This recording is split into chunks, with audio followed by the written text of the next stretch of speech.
এসেছে সত্য, ওয়াজাহাকাল বাতিল চলে গেছে মিথ্যে, ইন্নাল বাতিলা নিশ্চয় মিথ্যে, কানা যাহুকা চিরদিন মিথ্যে। হাই, আমার নাম রাহুল ভাটিয়া। আমি পেশায় একজন ইঞ্জিনিয়ার।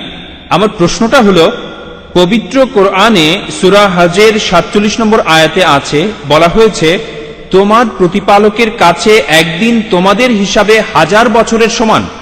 এছাড়াও সূরা সাজদার 5 নম্বর আয়াতে আছে, তোমাদের প্রতিপালকের একদিনের পরিমাপ হবে তোমাদের হিসাবে 1000 বছরের সমান। এরপর সূরা মারিজের 4 নম্বর আয়াতে বলা হয়েছে, ফেরেশতা এবং রূহ আল্লাহর দিকে ঊর্ধ্বগামী হয় এমন একদিনে যার পরিমাণ পার্থিব 50,000 বছর। তাহলে একদিন সমান কত হবে, 1000 বছর না 50,000 বছর আল্লাহ তাআলার কাছে? আপনার নাম রাহুল, তাই না? জি। আপনি তো গতকাল সৃষ্টির 6 দিন নিয়ে আমাকে প্রশ্ন করেছিলেন। মাশাআল্লাহ, আপনাকে ভালোবাসি। আমিও আপনাকে ভালোবাসি। এখন আপনাকে বলি, ইন্টারনেটে দেখবেন এগুলো খুবই কমন প্রশ্ন। আপনাকে এগুলো জানার জন্য বিশেষজ্ঞ হতে হবে না, আপনি ইন্টারনেটে চলে যান, ইসলাম বিরোধী সাইটগুলোতে এরকম অনেক কিছুই পাবেন। আমি শিওর যে ভাই রাহুল, আপনি বোধহয় পুরো কোরআন পড়েননি। পুরোটা পড়িনি।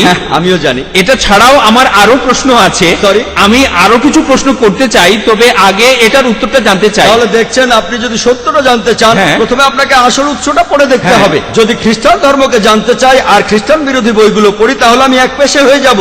তাই আমি আপনাকে অনুরোধ করছি, প্রথমে ভালো সাইটগুলো দেখেন, পবিত্র কোরআন পড়েন, তারপর 2টো না 200টা প্রশ্ন করেন আমাকে, ইনশাআল্লাহ আমি উত্তর দেব। অবশ্যই উত্তর দেব। ওকে। তবে আমি দাওয়ার কাজে নিয়োজিত, এটা বুঝি যে লোকে ইসলাম বিরোধী সাইটগুলো দেখে, প্রথমে সেখানে নেগেটিভ পয়েন্টগুলো দেখে মেনে নিয়ে ইসলামের বিরুদ্ধে চলে যায়। ইসলাম সম্পর্কে জানতে হলে ভালো সাইটগুলোতে যান, এমন সাইটে যাবেন না যেমন অ্যানসারিং ইসলাম। এখানে আমি একটা কথা বলি, আপনার উত্তরটা দিচ্ছি, সমস্যা নেই। না, যেটা আমি বলছি, আমি আসলে আধা ঘন্টা ধরে ইসলাম সম্পর্কে ভালো কথা বলতে পারলাম। আমি এখানে একেবারেই নিরপেক্ষ। আমি উত্তরটা দিচ্ছি, এটা নতুন প্রশ্ন না, এটা নতুন না, এই প্রশ্নের উত্তর অনেক আগে দিয়েছি আমি সবকিছু রেফারেন্স দিতে পারি। মাশাআল্লাহ ভাই, আপনি প্রশ্ন করলেন যে কোরআনে 2টো জায়গায় আল্লাহ বলেছেন একদিনের সমান হলো 1000 বছর, আরেক জায়গায় সূরা মারিজের 4 নম্বর আয়াতে উল্লেখ করা হয়েছে আল্লাহ তাআলার একদিনের সময়কাল হলো 50,000 বছর। এটা কি পরস্পর বিরোধী নয়? এক জায়গায় বলা হচ্ছে 1000 বছর, আর এক জায়গায় বলা হচ্ছে 50,000 বছর। আরবি ভাষায় এই শব্দটা হলো ইয়ম, এই শব্দটা হলো ইয়ম। ইয়ম।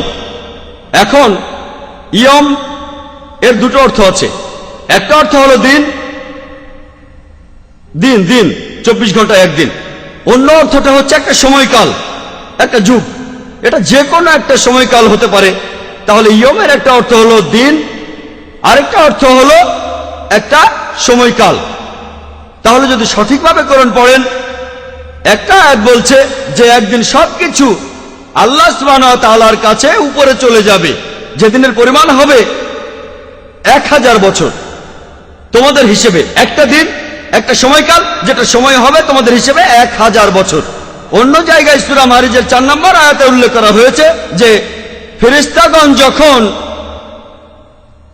আল্লাহ তাআলার দিকে ঊর্ধ্বগামী হয়, এ সময় যে সময়টা লাগে একটা সময়কাল, যেটা পার্থিব 50,000 বছরের সমান। উদাহরণ হিসেবে আপনাকে বলি, ধরুন যদি আমি দুবাই থেকে আবুধাবি যেতে চাই, 1 ঘন্টা সময় লাগবে। আর যদি আমি দুবাই থেকে যাই ধরুন আমেরিকাতে, খুবই স্লো একটা প্লেনে, সময় লাগবে 50 ঘন্টা। দুবাই থেকে আবুধাবি যেতে আমার মোট সময় লাগবে 1 ঘন্টা, আর দুবাই থেকে নিউ ইয়র্ক যেতে আমার সময় লাগবে মোট 50 ঘন্টা।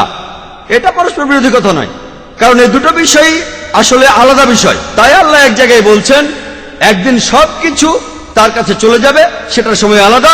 অন্য জায়গায় ফেরেশতাগণ তার কাছে যাবেন, সেটার সময়ও আলাদা। এটা পরস্পর বিরোধী নয়। এখানে বিষয় দুটো আলাদা, তাই সময়ের হিসেবটাও আলাদা। যদি অনুবাদ করেন দিন, 24 ঘন্টার দিন, তাহলে পরস্পর বিরোধী হবে। যদি অনুবাদ করেন এটা একটা সময়কাল, যেমন আল্লাহ বলেছেন তিনি এই বিশ্বজগৎ সৃষ্টি করেছেন মোট 6 দিনে, 6টি আয়ামে, এটা আসলে 24 ঘন্টার দিন নয়, তাহলে পরস্পর বিরোধী হবে। এই 6টা সময়কাল, 6টা যুগ, বিজ্ঞানীদেরও এ ব্যাপারে কোনো আপত্তি নেই। তাহলে এখানেও ইয়ামের অর্থ একটা সময়কাল। এই উত্তরগুলোর জন্য আমাদের ওয়েবসাইটে যেতে পারেন, irf.net, www.irf.net। ইনশাআল্লাহ বেশিরভাগ প্রশ্নের উত্তর সেখানে পাবেন। আশা করি উত্তরটা পেয়েছেন। স্যার, এখানে তাহলে 2টা হলো আলাদা জিনিস। হ্যাঁ, ঠিক। এক্সেলেন্ট। আচ্ছা, আর আর যে শব্দটা আপনি বললেন, শব্দ দুইটা আলাদা, একটা হলো দিন ইয়ম আর শব্দটার অন্যটা দুটো হলো অর্থ আছে। একটা অর্থ হচ্ছে 24 ঘন্টার দিন, অন্যটা হলো যুগ, সময়কাল। আর এই দুইটা জায়গাতেই ইয়ম শব্দটা বলা হয়েছে, একই শব্দ আছে। একই শব্দ হ্যাঁ। দিয়ে বোঝানো হচ্ছে একটা দিন বা যে তিনটা আয়াত বলেছেন সবগুলোতে, সূরা হাজে আছে, সূরা মারিজে আছে, এছাড়াও যেখানে বলা আছে যে আল্লাহ পৃথিবী আর আকাশমণ্ডলী সৃষ্টি করেছেন 6 দিনে, এখানেও ইয়াম শব্দটাই। এর বহুবচন হচ্ছে আইয়াম। একই শব্দ সূরা ফুসিলাতে, আপনি হয়তো রেফারেন্সটা ভুলে গেছেন, 9 থেকে 12 নম্বর আয়াত, এখানেও আইয়াম শব্দটাই আছে। ওকে, তাহলে এই শব্দটা দিয়ে বোঝায় একদিন অথবা তবে হতে পারে এখানে একটা অর্থটা হচ্ছে সময়কাল। একটা সময়কাল, একটা যুগ। আচ্ছা, আর এই সময়কালটা হতে পারে, সময়কাল হতে পারে 1 ঘন্টা, হতে পারে 10 ঘন্টা, হতে পারে 10 বছর, হতে পারে 1000 বছর, 1 কোটি বছর। আর আর এই দুইটা আয়াত আসলে আলাদা বিষয়ের কথা ঠিক। বলছে। আশা করি উত্তরটা পেয়েছেন, আশা করি convinced হয়েছেন। হ্যাঁ, হয়েছি।